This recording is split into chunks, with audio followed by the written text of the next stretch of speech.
ओम शांति। आज 11 अक्टूबर 2022।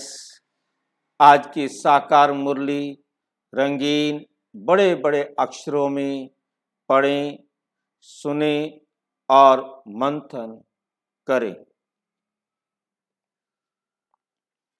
मीठा मीठा बाबा कहते, मीठे बच्चे तुम रूहानी ब्राह्मणों का आपस में बहुत बहुत प्यार होना चाहिए। आपस में बहुत बहुत प्यार होना चाहिए। आपस में मिलकर राय निकालो कि कैसे सभी को सत्य बाप का परिचय दे। आपस में बैठकर क्या करो? राय निकालो कि कैसे सभी को सत्य बाप का परिचय दें। प्रश्न: बच्चे किस निश्चय के आधार पर अपना भाग्य ऊंचा बना सकते हैं? बच्चों को कौन सा निश्चय हो जाए तो बच्चे अपना भाग्य ऊंचा बना सकते हैं? उत्तर: पहले जब बुद्धि में ये निश्चय बैठे कि यहाँ पढ़ाने वाला स्वयं परम आत्मा है, उनसे ही हमें सौभाग्य लेना है। उनसे ही हमें क्या लेना है? सौभाग्य, सबसे श्रेष्ठ भाग्य, 100% भाग्य उनसे ही हमें मिलना है और हमने लेना है। तब पढ़ाई रोज पढ़े, तब उनके दिल में बैठेगा कि हमें रोज पढ़ने के लिए जाना है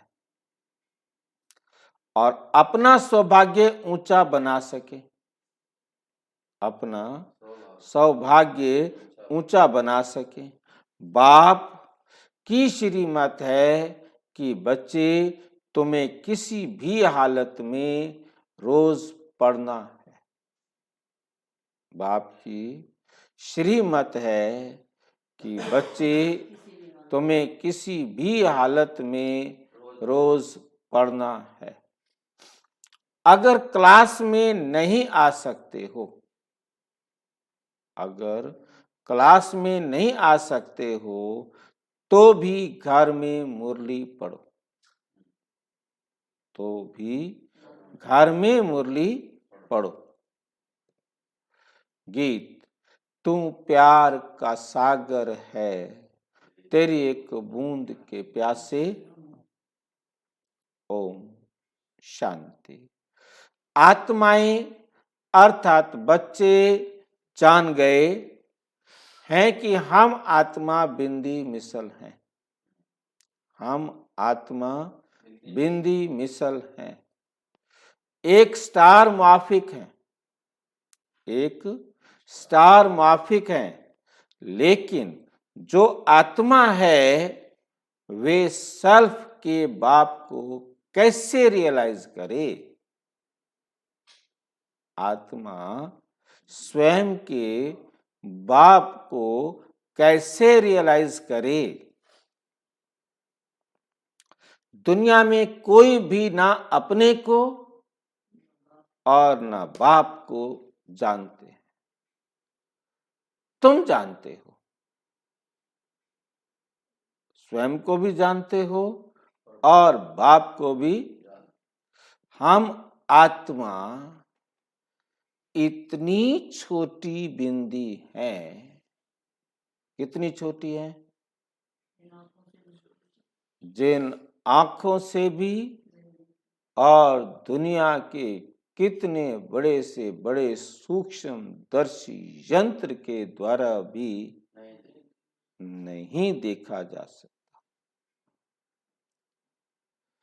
आत्मा से परम आत्मा बाप कोई बड़ा नहीं है। आत्मा का साइज और परम आत्मा का साइज एकदम बराबर है। शरीर तो छोटा बड़ा होता है, शरीर तो छोटा बड़ा होता है। अब तुम शिव बाबा की याद में बैठे हो। भल कोई यह जान भी जाए कि आत्मा छोटी बिंदी है, आत्मा छोटी बिंदी है, परंतु उसमें 84 जन्मों का पार्ट है। वंडर है ना। जब तक आत्मा शरीर का आधार ना लेवे तब तक पार्ट बजा ना सके। वैसे परमात्मा भी हम आत्मा के मुआफिक छोटा है, परंतु बाप क्यों कहा जाता है?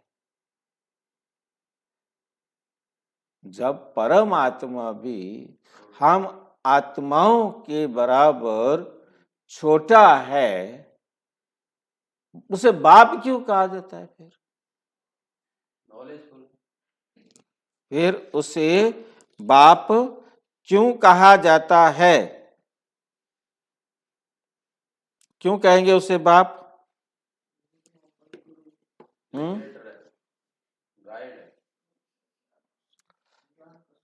क्योंकि वे सदा पावन है, क्योंकि वे सदा पावन है। वे परम आत्मा को ना जानते भी उनको बाप कहते हैं। बात समझ में आई है कि हम आत्मा भी इतने छोटे, परमात्मा भी इतना छोटी सी बिंदी जिसको हम किसी भी सूक्ष्मदर्शी यंत्र से नहीं देख सकते। परमात्मा का साइज और हमारा साइज बराबर। परमात्मा ने हम आत्माओं को बनाया नहीं, फिर वो हमारा बाप कैसे? फिर वो हमारा बाप कैसे? परमात्मा एवर प्योर है, हम एवर प्योर नहीं है। पहला कारण क्या है कि वो एवर प्योर है, हम एवर प्योर नहीं है। दुनिया वाले हम जन्म मरण के चक्कर में आते हैं, हम पावन से पतित बनते हैं। परमात्मा हमें पतित से पावन बनाने के लिए एडॉप्ट करता है। पतित से पहले बाबा कहते, देखो दुनिया वाले ना आत्मा को जानते ना परम आत्मा को जानते, फिर भी वो उसे पिता कहते। दुनिया वाले तो, हमें तो पता चल गया कि हम आत्मा हैं, हम आत्माओं का पिता परमात्मा है। भक्ति मार्ग वाले तो इतनी सी बात भी नहीं जानते, फिर भी परमात्मा को पिता कहते। नहीं, जो भी होता है मतलब जानते हैं। किसी से भी पूछो कि परमात्मा क्या है, बोले सब कुछ है जी। वो क्या लगता है? सब कुछ लगता है, पिता भी है, माता भी है, सब कुछ लगता है।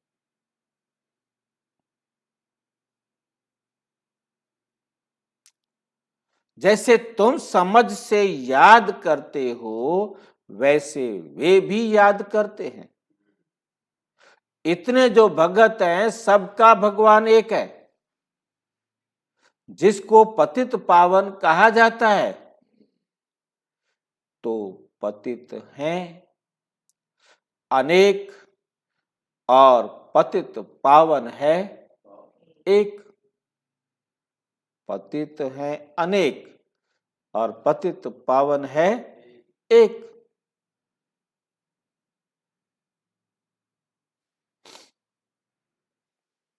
साधु संत महात्मा भी बुलाते हैं, उनको गॉड फादर कहते हैं।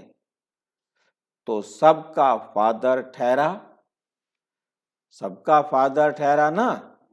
फादर को पतित से पावन बनाने आना पड़ता है। पावन बनने का उपाय वही बताते, पावन बनने का उपाय वही बताते हैं, क्योंकि आत्मा पर पापों का बोझा चढ़ा हुआ है। हम सिर्फ लिख दें के बी होली, परंतु ऐसे स्लोगन लगाने से कोई फायदा नहीं,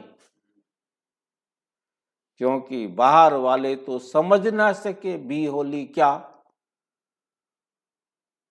बी होली क्या, पवित्र बनो क्या, उनको तो पता ही नहीं है। बाकी तुमको तो समझाया हुआ है, तुमको स्लोगन की क्या दरकार है। इसका अर्थ है पवित्र बनो, बाबा को याद करो, जब तक किसको समझाया नहीं जाए तब तक कुछ समझना से कुछ समझ नहीं सकते। योग में रहने से पवित्र बन सकते हैं। कहते हैं हिज होलीनेस, अंग्रेजी में जज को क्या कहते हैं, हिज होलीनेस। देवताओं को भी कह देते हैं, परंतु ज्यादातर प्रयोग किसके लिए करते हैं, जज के लिए। हिज होलीनेस, ये पवित्रता का टाइटल है कि आप ही न्याय करते हो, तो उसे his holiness, next to God, पवित्र कहा जाता है। सन्यासियों को होली कहते हैं क्योंकि विकार में नहीं जाते हैं। भल वे पवित्र रहते हैं, ब्रह्म को याद करते हैं, वो बाप को नहीं चाहते। परंतु जन्म विकारियों के पास लेते हैं। तुमको तो कहा जाता है पवित्र रहो और शिव बाबा को याद करो, अर्थात शिव बाबा का कहना मानो। सन्यासी अपने को कर्म सन्यासी कहलाते हैं, परंतु कर्म का सन्यास होता नहीं, कर्म का सन्यास होता ही नहीं। कर्म सन्यास तब हो जब देह ना हो। देह बिगर तो घर में परम धाम में रहते हैं। घर बिगर कहाँ रहते हैं, परम धाम घर नहीं है, तो है पर देह थोड़ी ना, वह देह नहीं, वह सब आत्माएं परम धाम में रहते हैं। देह बिगर तो घर में रहते हैं, परम धाम में रहते हैं, यहाँ कर्म का संन्यास कैसे हो सकता है।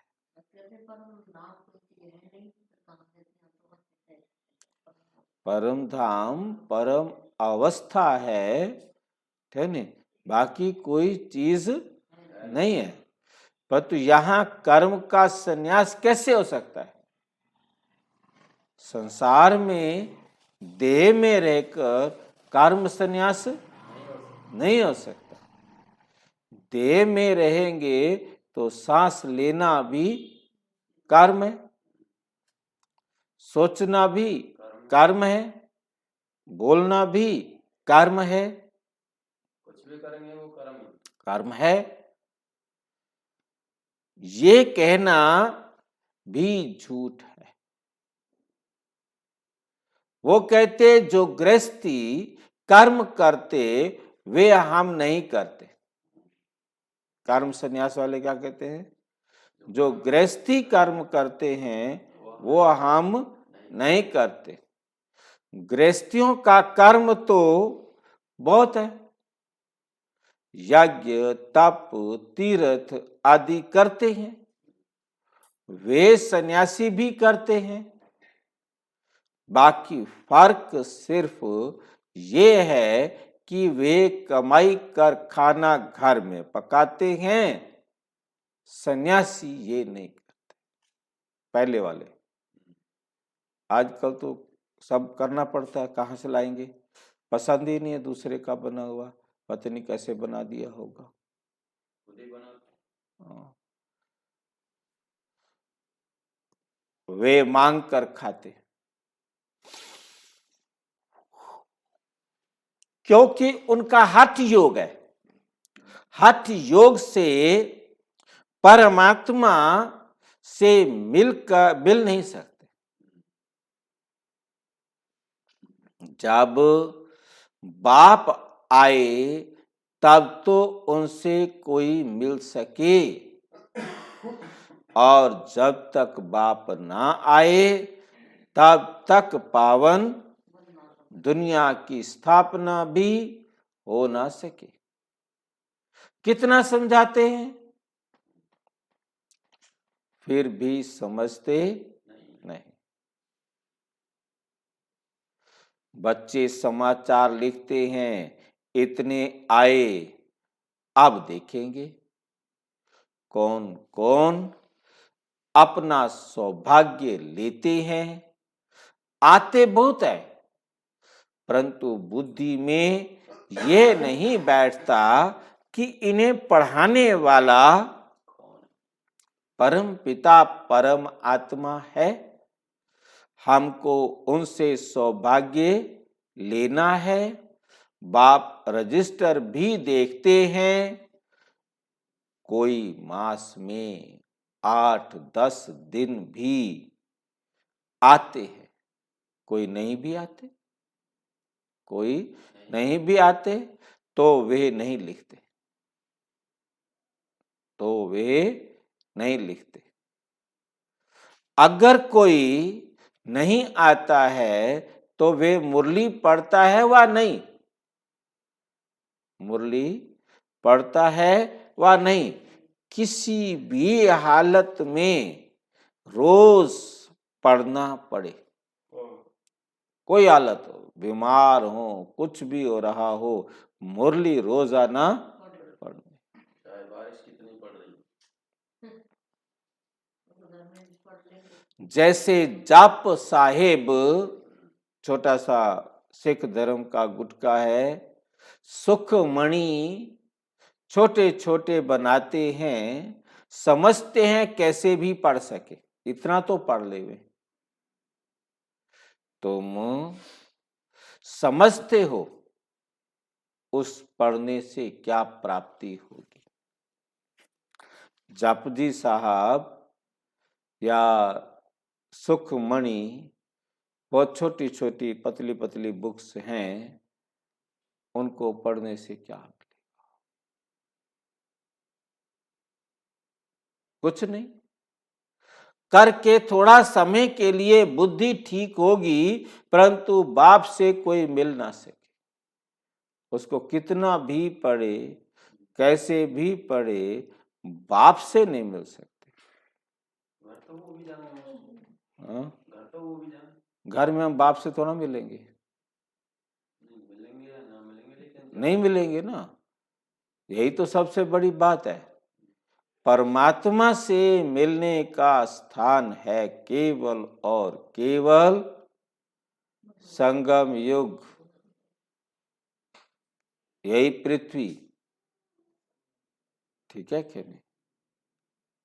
परम धाम में तो बाप से कोई मिलता ही नहीं, तभी तो वहां कोई संकल्प नहीं, कोई बात नहीं, कोई लेना नहीं, कुछ नहीं। ये तो अब बाबा ने बात स्पष्ट किया। अब तक तो वहम था कि हम भगवान से मिलने के लिए परम धाम जाए। परम धाम में तो परमात्मा बात ही नहीं करता। मैं जब से ज्ञान में आया तब से मैं यही सोचता रहा, ये क्यों जाते हैं वहां। हमें बाबा पढ़ाता नहीं, खिलाता नहीं, पिलाता नहीं, सुलाता नहीं, उठाता नहीं, हाँ, प्यार भी नहीं करता, बात देखता ही नहीं। फिर वहां क्या है,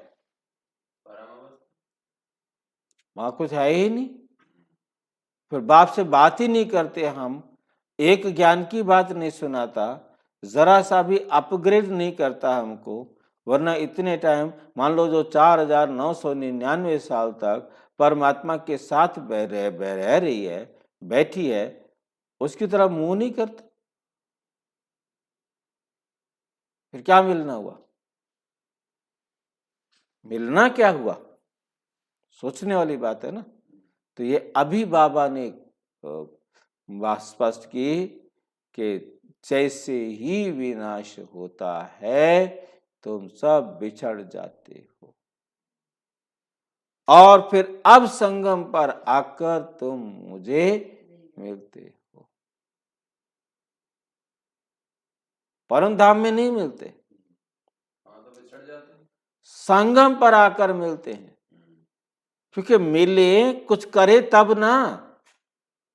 संगम पर आकर बाप हमें पढ़ाते हैं, हमें पतित से पावन बनने का रास्ता दिखाते हैं। वहां तो दिखावे ही ना, मिलना क्या हुआ? हाँ तो बात ही नहीं। ये टाइम है परमात्मा से मिलना, परमात्मा से पढ़ना और स्वर्ग के लायक बनना। पतित से पावन।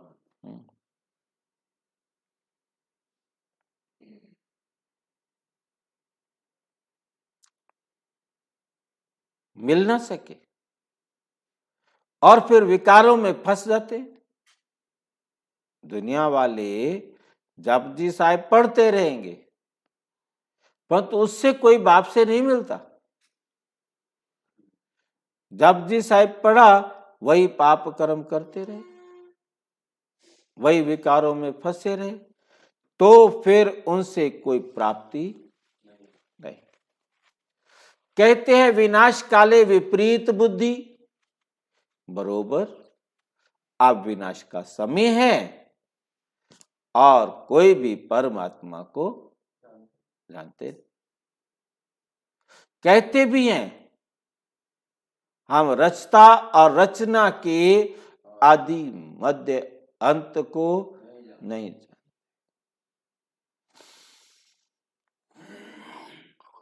परंतु ड्रामा के आदि मध्य अंत को जानना चाहिए ना। आप समझाते हैं सतयुग है आदि, कलयुग है अंत। तो तीनों काल, तीनों लोकों को समझना है। तीन लोक हैं, स्थूल वतन, सूक्ष्म वतन, मूल वतन। कहते हैं शास्त्र अनादि है, परंतु बाप समझाते हैं जब से रावण राज्य शुरू होता है तब से शास्त्र भी शुरू होते हैं। तो द्वापर युग मध्य हो गया, सतयुग है आदि, कलयुग है अंत और द्वापर युग है मध्य। उसे मध्य क्यों कहा? क्योंकि वहां भक्ति शुरू होती है, शास्त्र शुरू होते हैं, रावण राज्य शुरू होता है।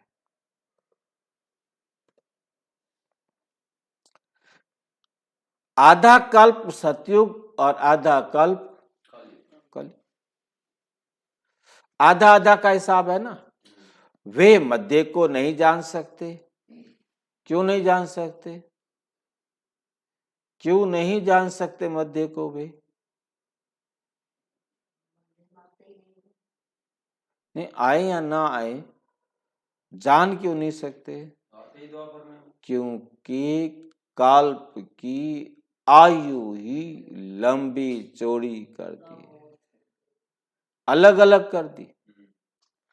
सतयुग की आयु सबसे ज्यादा, त्रेता की आयु उससे कम, द्वापर की आयु उससे कम, कलयुग की आयु अब आधी आधी कहां होगी? आधी आधी कैसे हो जाएगी? यदि हम कलयुग की आयु 4,32,000 और 8,64,000, दो युगों की आयु हुई 12,96,000, 12,96,000। और त्रेता की आयु 17,28,000, 34,56,000 सतयुग। अब इन चारों को जमा करो, फिर आधा करे ना। उन्होंने तो हर युग की आयु अलग अलग बता दी, और ड्रामा ही 5,000 साल का। और यहाँ कुल ड्रामा ही 5,000 साल का है। वो मध्य को नहीं जान सकते क्योंकि कल्प की आयु लाखों वर्ष कह देते हैं। कहना चाहिए कि बाप को जानो, ब्रह्मा कुमार ब्रह्मा कुमारी बनो, तब वर्षा मिलेगा। पहले कोई आते हैं तो पूछो कहाँ आए हो, कहते हैं बीके के पास आए हैं।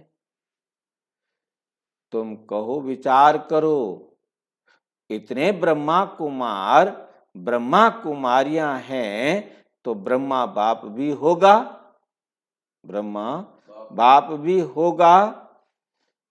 कितने सेंटर्स हैं, ढेरों के ढेर ब्रह्मा कुमार ब्रह्मा कुमारियां हैं।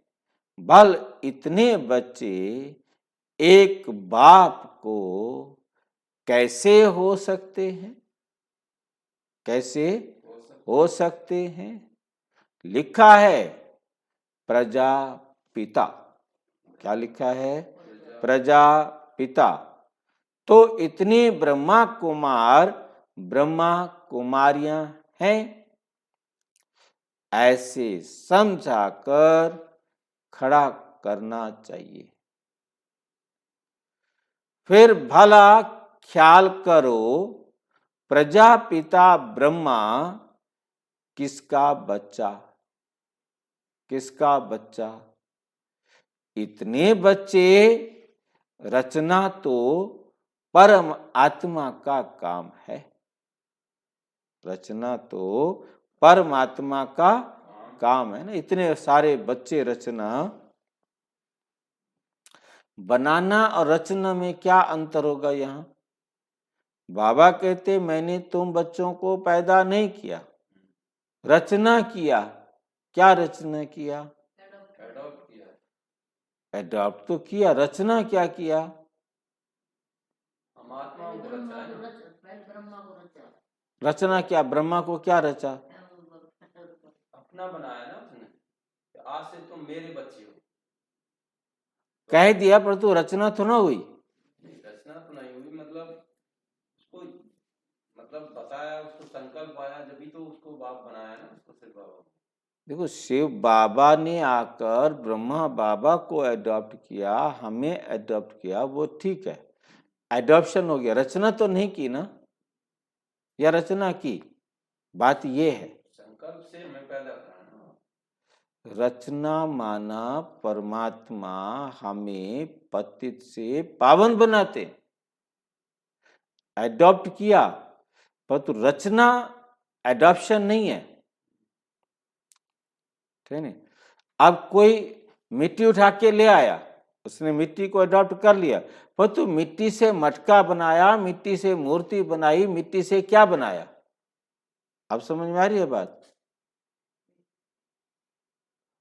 परमात्मा आकर ज्ञान देकर हम सबको पतित से पावन बनाते हैं, ये रचना है। पतित से पावन बनाना, एडॉप्ट किया, रचना नहीं की। एडॉप्शन रचना नहीं है। एडॉप्ट करा जब भी तो रचना बनी ना। उठाएंगे लाएंगे तभी तो उसका कुछ बनाएंगे ना। परंतु रचना मतलब परमात्मा कहते मैंने तुमको रचा, तो परमात्मा ने क्या रचा फिर? पति से पावन बनाया। अंतर समझे बात को? मतलब ये बात बहुत समझने वाली है। परमात्मा कहते मैंने तुम्हें पैदा नहीं किया, मैंने तुम्हें रचना की। रचा नहीं, रचा, रचना की, पैदा नहीं किया। पैदा तो नहीं किया, ये तो पता। ठीक नहीं, पैदा करना माना नहीं है उसे पैदा किया जाएगा। रचना करना माना कुछ था उसको कुछ बनाया। मिट्टी थी, आपने उसने ईंटें बना दी, आपने उन ईंटों से क्या बना दिया? मकान बना दिया। मकान की रचना हुई ना, ठीक है? वरना तो मकान नहीं था, मकान को अडॉप्ट तो नहीं किया जाता, ठीक है? तो हर एक चीज को मतलब समझना है। बाबा क्या कहते कि ईंट पैदा नहीं होती, भाई बच्चा तो पैदा हुआ, ठीक है, परंतु ईंट पैदा नहीं होती। और बच्चा पैदा होने के लिए आपने केवल भ्रूण बनाया, आत्मा ने आकर उसको जीवन दिया। जब तक उसमें आत्मा नहीं आई तब तक जीवन नहीं है। समझ में आया? बहुत मतलब गहराई से बात को समझना है। रचना तो परमात्मा का काम है ना, तो परमात्मा आता होगा ना, फिर रचना वो करता है तो वो आता भी होगा। गाया हुआ है तो मात पिता हम बालक तेरे, तो बाप ब्रह्मा हो गया ना, तो परमात्मा ब्रह्मा द्वारा रचते हैं, कन्वर्ट करते हैं, एडॉप्ट करते हैं। कितने काम करते हैं? एडॉप्ट करते हैं, कन्वर्ट करते हैं, रचना करते हैं। कन्वर्ट करना मतलब बदलना, और रचना करना बनाना, और एडॉप्ट करते हैं। चौथी बात क्या जोड़ दी? वर्षा देते, अपने गुणों का वर्षा देते हैं, तब जाकर बाप कहलाते हैं। वो कैसे बाप कहे जो कुछ ना दिलावे? कुछ ना दिलावे उसको बाप कहें? याद से कहते हैं, सब धर्मों को भूल माम एकम याद करो। सभी बुलाते हैं, मैं नॉलेजफुल, ब्लिसफुल, लिबरेटर गाइड हूं, तो सुख धाम में ले जाता हूं। सबको कहां ले जाता हूं? सुख धाम का गाइड हूं, जहां मैं नहीं रहता हूं, जहां मैं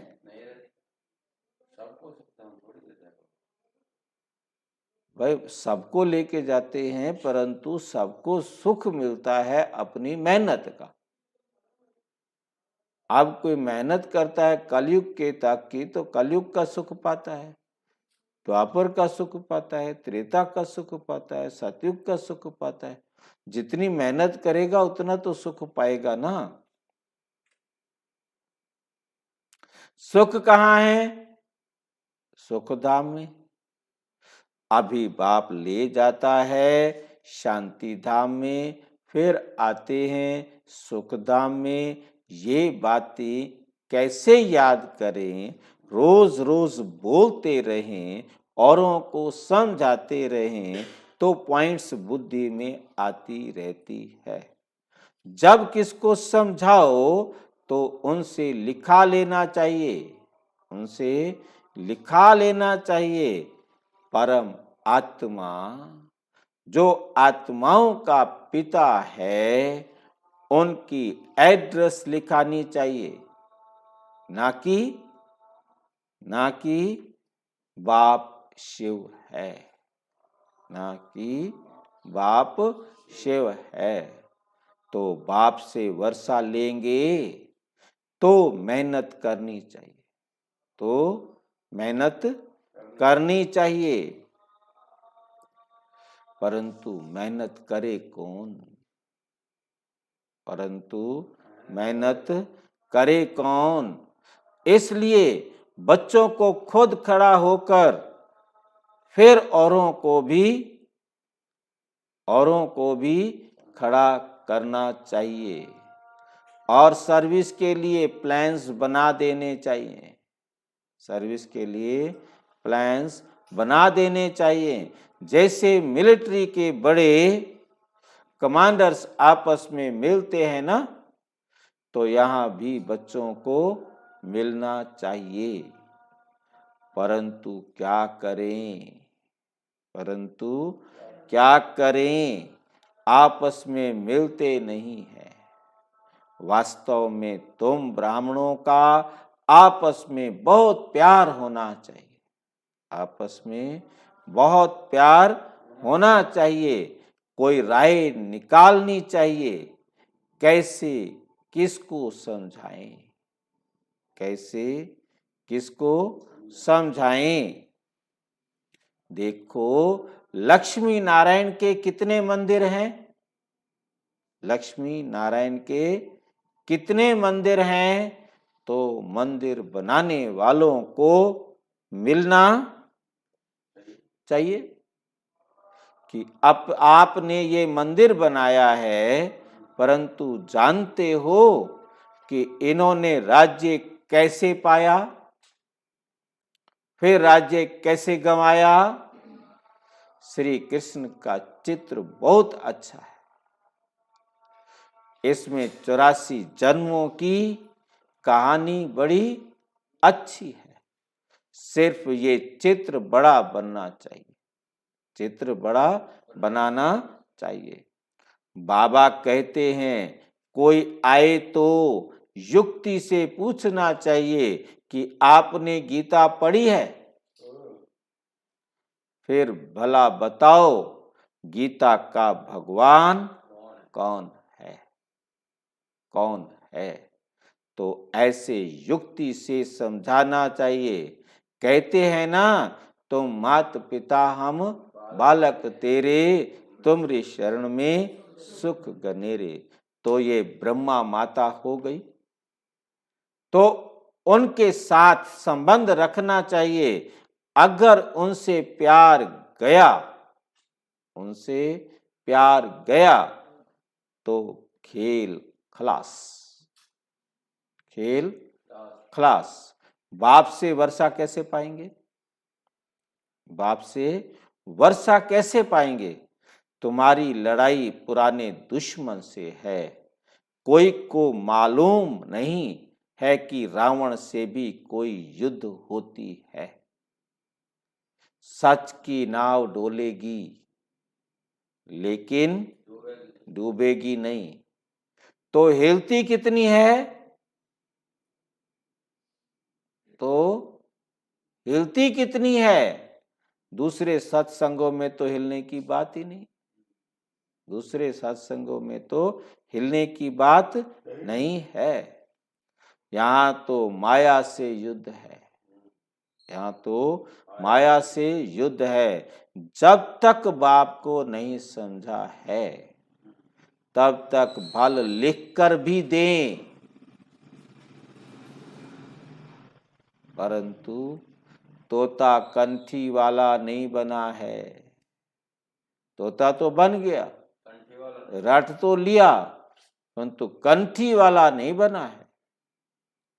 जंगली तोता आया और गया। क्या बाबा शब्द यूज करता है? जंगली तोता आया और गया। अलफ को समझना है। अलफ माना अल्लाह को समझना है। ऐसे प्रजा तो ढेर है, बाकी राजाई के लिए कोई खड़ा नहीं होता। स्वर्ग की राजाई के लिए कोई खड़ा, राजा बनो ना। बाबा कहते, मैं आया हूं स्वर्ग का राजा बनाने के लिए, और तुम प्रजा बन जाते हो। बत्ती पर फिदा हो जाए सो बड़ा मुश्किल होता है। अच्छा, मीठे मीठे सिक्की लदे बच्चों प्रति माता पिता बाप दादा का याद प्यार और गुड मॉर्निंग। रूहानी बाप की रूहानी बच्चों से को नमस्ते। हम रूहानी बच्चों की रूहानी बाप दादा को नमस्ते नमस्ते नमस्ते। आज है रात्रि क्लास। तुम बच्चों को बाप का डायरेक्शन मिला हुआ है कि बच्चे बाप को याद करो। बच्चे कहते हैं, बाबा फुर्सत नहीं मिलती। अब फुर्सत कहाँ चली जाती है भाई? जरूर माया तुम्हारा समय ले लेती है। माया भी जबरदस्त तीखी है, जो तुमको बाप को याद करने की फुर्सत नहीं देती। तब तो कहते हो बाबा, सारे दिन में आधा घंटा 20 मिनट याद में रहे, कोई मुश्किल ही सारे दिन में 2 घंटा बाप को याद करते होंगे। जो समझते हैं हम 2 घंटा याद करते हैं, वो हाथ उठाओ। जो समझते हैं हम 2 घंटा बाबा आपको याद करते हैं, वो हाथ उठाओ। वह स्थूल याद है, वो है स्थूल याद। पुरानी याद तो चलती आती है, ये तो इनकॉर्पोरियल, अशरीरी। कैसी याद चाहिए? अशरीरी। इनको अपना आंख कान तो है नहीं, इनको ना अपनी आंख है, इनको ना अपना कान है। बच्चों को कहते हैं माम एकम याद करो, मुझ एक बाप को याद करो। और याद कैसे करना है? अपने को आत्मा समझो। तो बाबा पूछ रहे हैं कि कितना घंटा याद में रहते हो? बच्चे खेलने जाते हैं तो टीचर को याद करते हैं, घर में पढ़ते हैं तो भी टीचर याद रहता है, तो वे है स्थूल याद, वो है स्थूल याद। इसमें है थोड़ी डिफिकल्टी, उस स्थूल याद में और इस याद में क्या है? थोड़ी डिफिकल्टी है। तो बाबा पूछते हैं कि अपने को आत्मा समझ, बाप को जो याद 2 घंटा याद, बाप को 2 घंटा जो याद कर सकते हैं, वे हाथ उठाओ।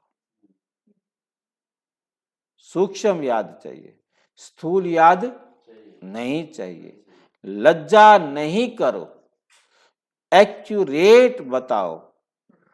तुम यहां बैठते हो, बाबा मुरली चलाते हैं, तो बुद्धि दूसरी तरफ चली जाती है ना। घर याद आ गया, परिवार याद आ गया, समाज याद आ गया, कुछ और याद आ गया, धंधा याद आ गया। इतना बुद्धि में धारणा भी नहीं होती। जैसे यहां सुबह में 1 घंटा बाबा समझाते हैं, तो क्या वे 1 घंटा बाबा को याद करते हो? या बुद्धि बाहर में चली जाती है? बरोबर नंबरवार पुरुषार्थ अनुसार बुद्धि कहां ना कहां चली जाती है। सारा नहीं सुनते हो, पूरी मुरली नहीं सुनते हो। अगर सारा बैठकर सुने और नोट करते रहें, तो बाबा कहेगा हाँ, इनका योग ठीक है। तो सुनते समय अटेंशन देना है और पॉइंट्स पूरा लिखना है। अगर लिंक टूटेगी तो पॉइंट भूल जाएगी, पॉइंट भूल जाएगी। बाप समझाते हैं बच्चे, हार्ट फेल का मौत बहुत मीठा मौत है। हार्ट फेल का मौत बहुत मीठा मौत है। इसमें तेरा मेरा फेरा कुछ भी नहीं है।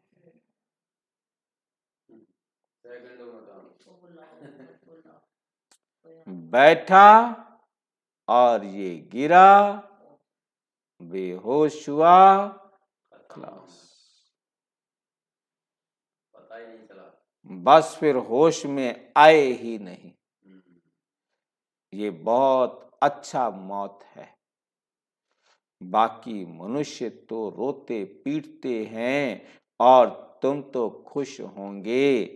अरे वाह, इनका मौत बड़ा सहज हुआ, इनको कोई दुख नहीं हुआ। अगर मौत हो तो ऐसा हो, नहीं तो दवा, नर्स, ये बहुत होते ये बहुत होते हैं ना। इसलिए जो बैठे बैठे अपनी पुरानी जुत्ती को छोड़ दे, कर्मातीत अवस्था हो, ऐसे ही शरीर छोड़ें तो वो सबसे अच्छा है। तुम आगे चल करके देखेंगे, अनायास अचानक बॉम्ब्स छूटेंगे और सब बैठे बैठे चले जाएं। चेहरा भी हर्षित होगा, चेहरा भी हर्षित होगा। जैसे कभी कभी अच्छे मौत होते हैं तो देखने वाले कहते हैं कि ये तो जैसे जागता है, आंखें खुली रहती हैं, जैसे जागता है। यह तो हर्षित है, ऐसे तो कोई कह नहीं सकेंगे, ऐसे तो कोई कह नहीं सकेंगे कि ये मर गया, ये मर गया है। आत्मा हर्षित होके जाती है ना, तो आत्मा में अगर हर्षितपना होगा तो चेहरे पर बाहर से दिखाई तो पड़ेगा ना। आत्मा कोई खत्म तो नहीं होती है।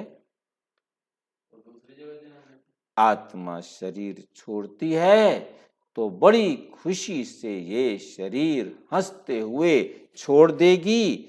इसको कहा जाता है कर्मातीत अवस्था।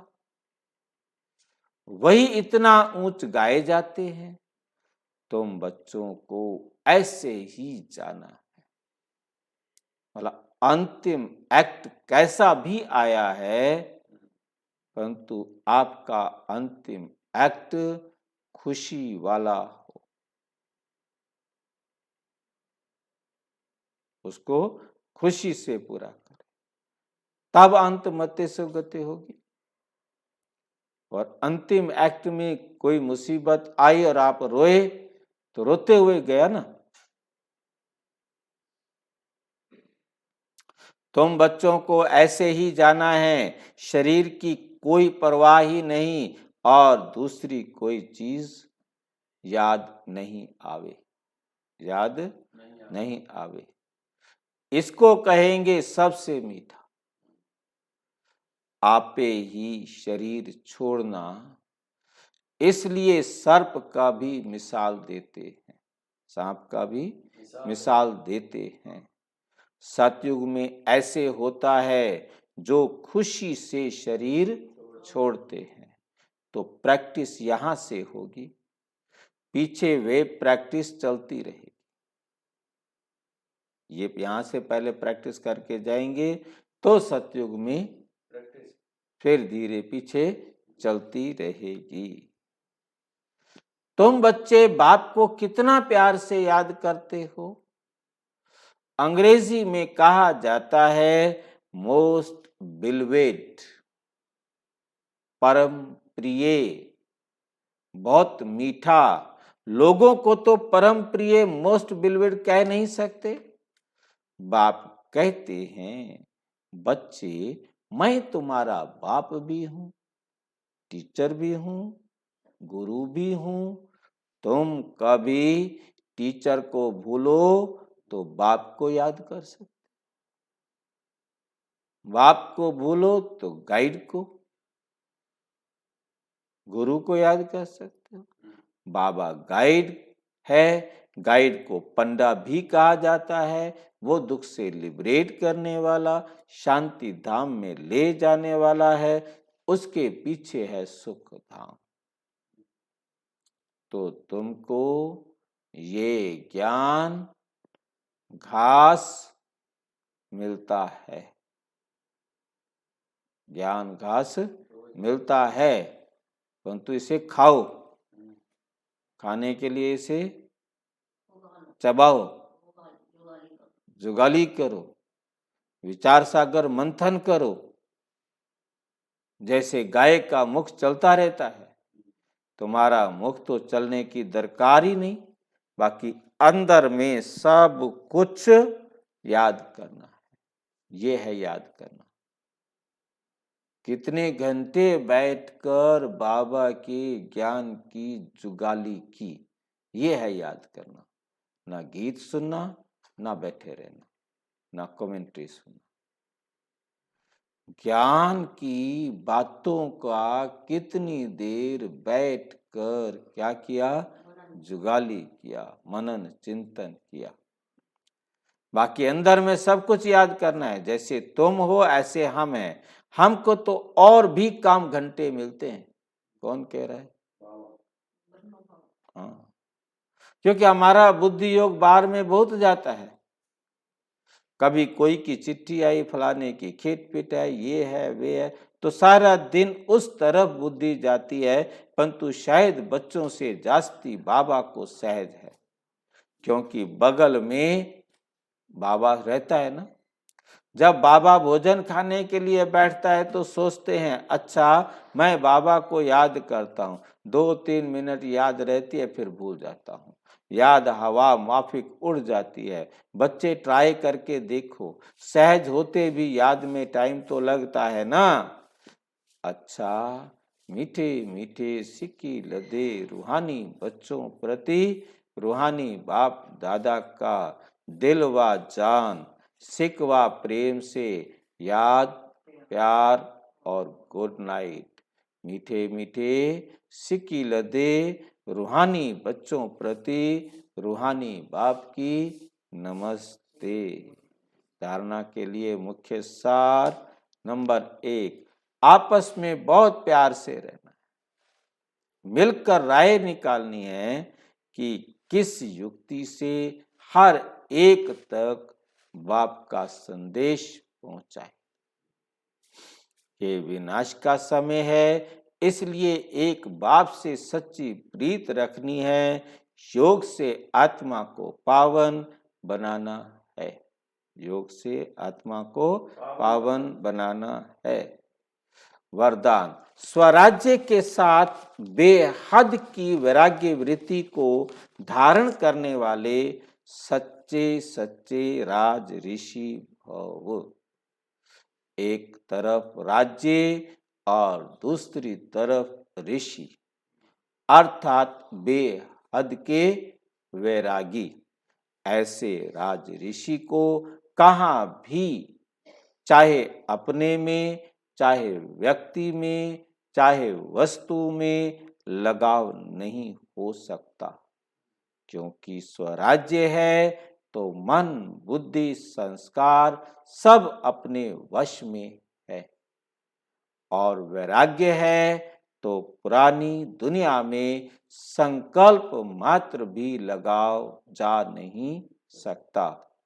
इसलिए स्वयं को राज ऋषि समझना, अर्थात राजा के साथ साथ बेहद की वैरागी बनना। बेहद के वैरागी बनना।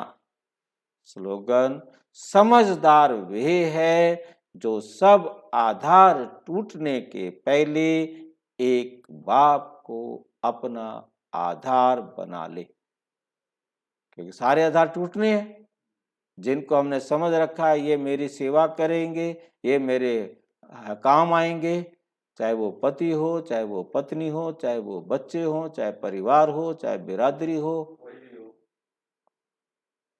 उन सब को टूटने से पहले बाप को अपना आधार बना दो, क्योंकि ये काम आएगा और कोई नहीं, बाकी कोई काम में आने वाला नहीं है। अच्छा, ओम शांति।